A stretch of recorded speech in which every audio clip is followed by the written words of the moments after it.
ఈ పునరుద్ధాన ఆరాధనలో మనమందరము కలిసి దేవుని స్తుతించడానికి ఆయన సన్నిధానములో మనమందరం కూడా సహవాసముగా కూడి ఉండుటకు ఆయన తన కృపను మనకు అనుగ్రహించినందుకై దేవునికి స్తోత్రం చెల్లిద్దాం. హల్లెలూయా, హల్లెలూయా. పరిశుద్ధ గ్రంథంలో నుండి కొన్ని మాటల్ని ధ్యానం చేసుకుందాం. యెహోషువ గ్రంథం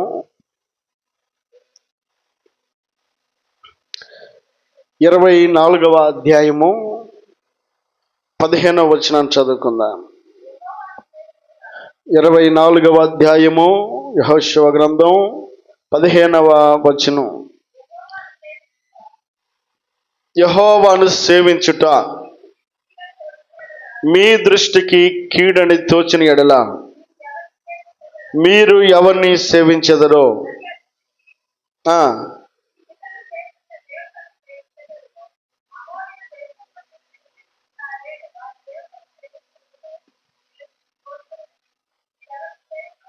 మీరెవరిని సేవింప కోరినను నేనును నా ఇంటి వారును యెహోవాను సేవించెదము అనిను. చాలండి. ఈ యెహోషువ అనబడేటువంటి వ్యక్తి దేవుడు ఇశ్రాయేలీయులు అనబడేటువంటి వ్యక్తులను కోరుకున్నవాడై అబ్రహాము, ఇస్సాకు, యాకోబు అనబడేటువంటి వారిని కోరుకొని వారి ద్వారా వచ్చిన జనాంగమును ఇశ్రాయేలీయులుగా తన బిడ్డలుగా తన స్వాస్థ్యముగా కోరుకున్నవాడై ఆ ఇశ్రాయేలీయులను ఐగుప్తులో ఉన్నప్పుడు వారిని విడిపించి మోషే అనబడేటువంటి ఒక నాయకుడిని వారికి తోడుగా పంపించిన దినాలలో ఇశ్రాయేలీయులను నడిపించినటువంటి మోషే ఒక నాయకుడై ఉన్న దినాలలో యెహోషువ అనబడేటువంటి వ్యక్తి కూడా మోషేను అనుసరిస్తూ వచ్చాడు. అప్పటికి మోషే వెంబడి నడుస్తూ ఉన్నటువంటి యెహోషువ ఏమాత్రం కూడా పేరు కలిగిన వాడు కాదు, గుర్తింపు కలిగిన వాడు కాదు. యెహోషువ కూడా ఇశ్రాయేలీయుల్లో ఒకడిగా పిలువబడుతూ ఉన్నాడు తప్ప తనకంటూ ప్రత్యేకత ఏమి కూడా లేదు. ఇదిగో నాయకుడైనటువంటి మోషేను వెంబడిస్తూ ఉన్నటువంటి యెహోషువ కనబడకుండా నాయకుని పట్ల చాలా శ్రద్ధ కలిగిన వాడుగాను, ఇదిగో దేవుని పట్ల చాలా భయభక్తులు కలిగిన వాడుగాను తన భక్తి జీవితాన్ని కొనసాగిస్తూ మోషే చెప్తున్నటువంటి మాటల ప్రకారంగా అనుసరిస్తూ నడుస్తున్నట్లుగా పరిశుద్ధ గ్రంథంలో యెహోషువని గురించి రాయబడింది. ఒకానొక దినాన మోషే ఇశ్రాయేలీయులు నడిపిస్తూ ఉన్నటువంటి క్రమంలో వారందరూ కూడా దారి తొలగిపోయి వారి ఇష్టానుసారమైనటువంటి మార్గాల్లో నడుస్తూ ఉన్నటువంటి దినాలలో మోషే దేవునితో ముఖాముఖిగా మాట్లాడు నిమిత్తమై సీనాయి పర్వతం మీదకి ఎక్కి 40 దినాలు ఆయనతో ఉపవాసం ఉండి ఆయనతో మాట్లాడడానికి వెళ్ళినటువంటి మోషే సీనాయి పర్వతం మీద నిలిచి ఉన్నప్పుడు ఇదిగో వారితో పాటు నడిచినటువంటి యెహోషువను వెంబడించినటువంటి ఎర్ర సముద్రము దాటినటువంటి ఇదిగో మన్నాను తిరిగినటువంటి ఇశ్రాయేలీయులందరూ కూడా కొండ దిగువ భాగమున వారు కొంత కాలము వేచి ఉన్నవారై ఇక వేచి ఉండటం వారి వల్ల కాక మోషే అని వాడు ఏమైనా మాకు తెలియదు, మాకు నచ్చినట్లుగా మేము జీవిస్తాము, మా ముందర నడవడానికి మాకు నచ్చిన ఆకారమును మాకు ముందు పెట్టమని అహరోనును ప్రోత్సహిస్తే అహరోను వారికి ఇష్టమైనటువంటి పనిని చేయడానికి ఇష్టపడిన వాడుగా చూస్తూ ఉన్నప్పుడు యెహోషువ అనబడేటువంటి వ్యక్తి మాత్రం ఇదిగో మోషే సీనాయి పర్వతం మీద ఉన్నాడన్న విషయాన్ని ఎరిగిన వాడై తన నాయకుడైనటువంటి మోషే నిమిత్తమై గుడారములో నుండి బయటికి రాక ప్రార్థన చేసేటువంటి వ్యక్తిగా మనం అక్కడ యెహోషువ యొక్క మనస్తత్వాన్ని అక్కడ చూడగలుగుతాం. లక్షల మంది నడుస్తున్న మార్గం ఒకటి, మోషేను వెంబడిస్తూ ఉన్నటువంటి అహరోను యొక్క మార్గం కూడా ఇశ్రాయేలును వెంబడిస్తున్నట్టుగా కనబడుతూ ఉంటే ఇదిగో ఎవరికి కనబడకుండా భక్తి చేస్తున్నటువంటి యెహోషువ మాత్రం గుడారముల నుండి బయటికి రాక మోషే 40 దినాలు సీనాయి పర్వతం మీద ఉన్నంత కాలం మోషే నిమిత్తమై ప్రార్థన చేసేటువంటి ప్రార్థనాపరుడుగా యెహోషువను మనం అక్కడ చూస్తాం.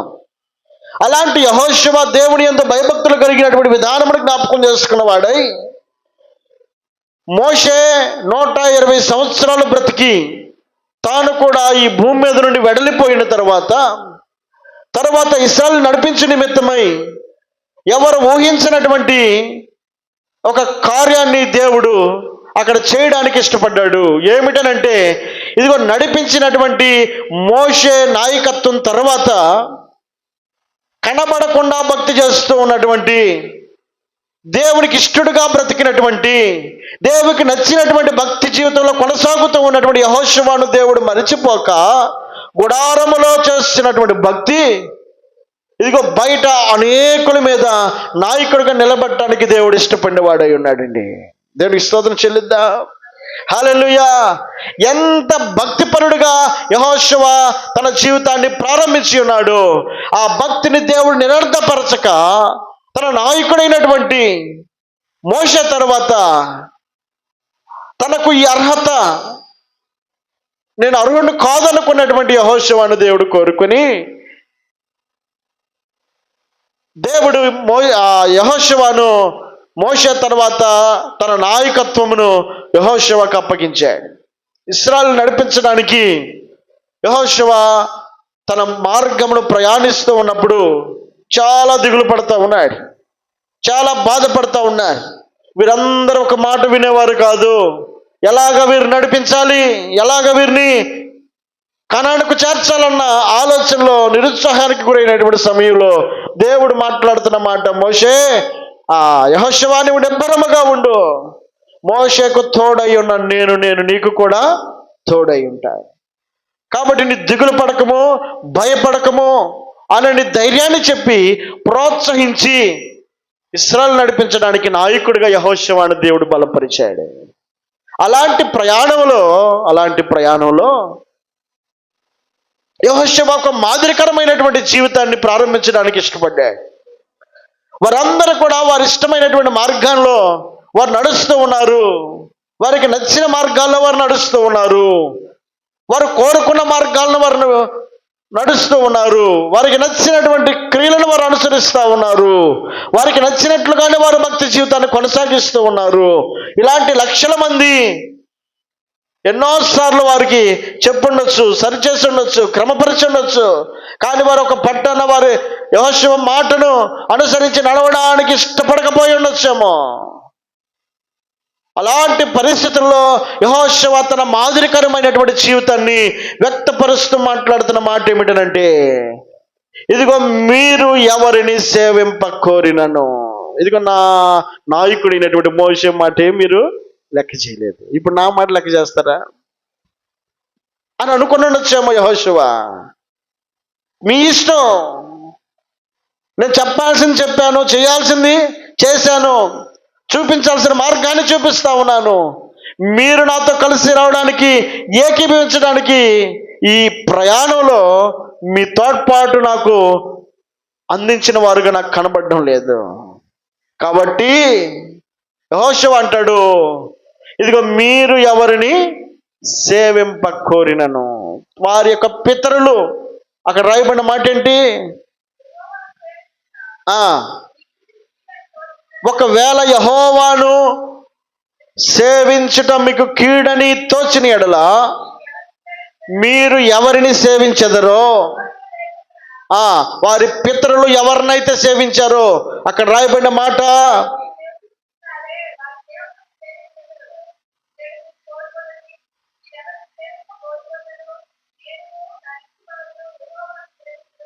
అదండి. వారికి అనేక మార్గాలు కనబడతా ఉన్నాయి. సేవించడానికి, పూజించడానికి, లేకపోతే ఆయన గణపరచడానికి రకరకాల మార్గాలు వారి కళ్ళెదుట కనబడతా ఉన్నాయి. ఇదిగో మీరు ఎవరిని సేవింప కోరినను అని అంటూ అక్కడ ఒక మాట పలికాడు. ఆ మాటలో ఉన్నటువంటి ఒక అర్థాన్ని మనం ఈ మధ్యాహ్న కాల సేవలో జ్ఞాపకం చేసుకుందాం. ఏమంటాడు అక్కడ, నేనును, అదండి అక్కడ రాయబడిన మాట ఏంటంటే, మీరు ఎవరినైనా సేవించండి, ఇదిగో నేను నా ఇంటి వారు అని అంటున్నాడు. అంటే తన ఇంటిలో ఉన్న వారందరూ కూడా ఎవరి చేతిలో ఉన్నారు? ఆ ఎవరి చేతిలో? యెహోషువ చేతిలో ఉన్నారు. యెహోషువ తన ఇంటి వారు తన చేతిలో లేకపోతే యెహోషువ మాట అనగలుగుతాడా? యెహోషువ మాటను వారు అనుసరించకుండా గనక ఇదిగో ఆ లక్షల మంది నడుస్తున్న మార్గాన్ని గనక తన కుటుంబ సభ్యులు కూడా అనుసరిస్తూ ఉన్నట్లయితే యెహోషువ ధైర్యంగా మాట మాట్లాడగలుగుతాడా? యెహోషువ అంటాడు, నేనును నా ఇంటి వారు అని మాట్లాడుతున్నాడండి. ఆ కుటుంబంలో మనం చూడడానికి దేవుడి మధ్యాహ్న కాల సభలో ఇచ్చిన అవకాశం ఏంటంటే యెహోషువ కుటుంబంలో ఐక్యత కనబడతా ఉంది. ఐక్యతను చూడగలుగుతా ఉన్నాం. రకరకాల మార్గాలను ఎంచుకున్న ప్రజల మధ్యలో యెహోషువ కుటుంబము ఐక్యతతో నివసిస్తూ ఉందట. ఐక్యతతో నివసిస్తూ ఉంది. యేసుక్రీస్తు ప్రభుల వారు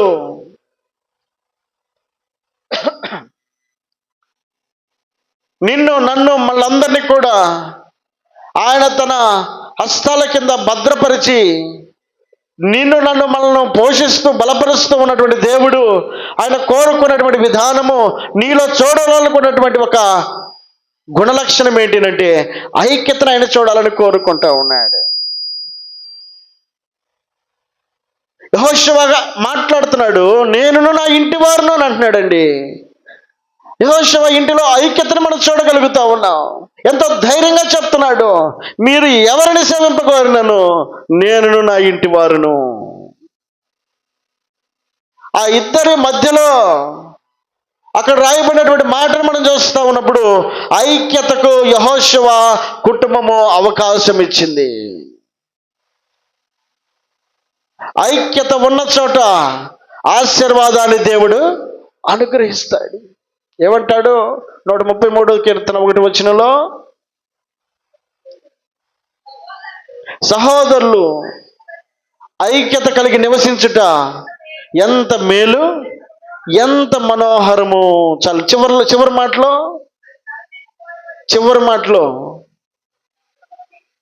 సియోను కొండల మీదకి హెర్మోను మంచు వలె ఉండును, ఆశీర్వాదమును శాశ్వత జీవమును అక్కడ ఉండవలనని. అదండి, ఎక్కడైతే ఐక్యత ఉంటుందో భార్యాభర్తల మధ్యలో, తల్లిదండ్రులకు బిడ్డలకు మధ్యలో, అలాగే కుటుంబ సభ్యుల మధ్యలో ఉన్నటువంటి ఐక్యత ఆ కుటుంబానికి ఆశీర్వాదకరంగా మార్చబడుతుంది. తండ్రి మాట ఒకటి, పిల్లోడి మాట ఒకటైతే అది దీవెనకరంగా ఉంటుందా? భార్య మాట ఒకటి, భర్త మాట ఒకటైతే అది దీవెనకరంగా ఉంటుందా? ఆశీర్వాదకరంగా ఉంటుందా?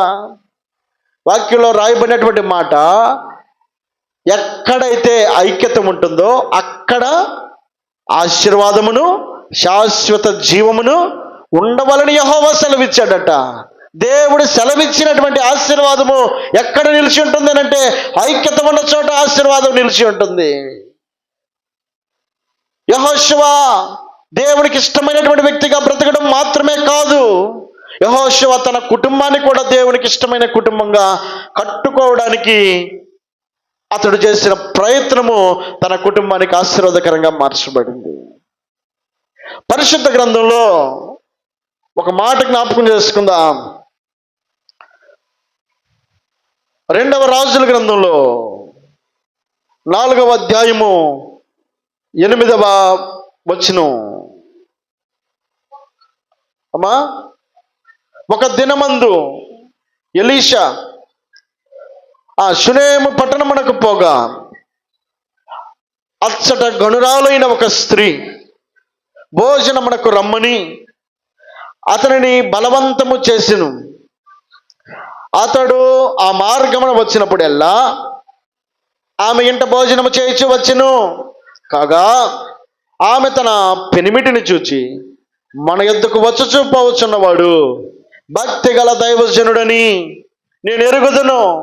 కావున మనం అతనికి గోడ మీద ఒక చిన్న గది కట్టించి అందులో అతని కొరకు మంచము, బల్ల, పీఠదీప స్తంభమును ఉంచుదుము.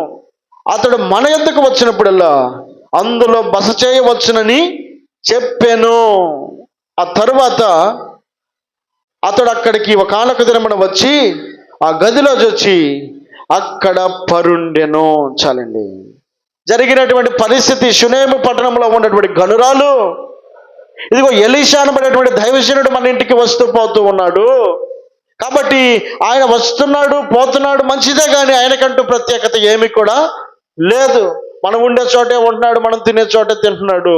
కాబట్టి ఆయనకంటూ ఒక ప్రత్యేకతను మనం చేద్దాం, ఆయనకంటూ ఒక గదిని కట్టిద్దామని ఆ షునేము పట్టణంలో ఉన్న గనురాలు తన భర్తతో చెప్తా ఉందట.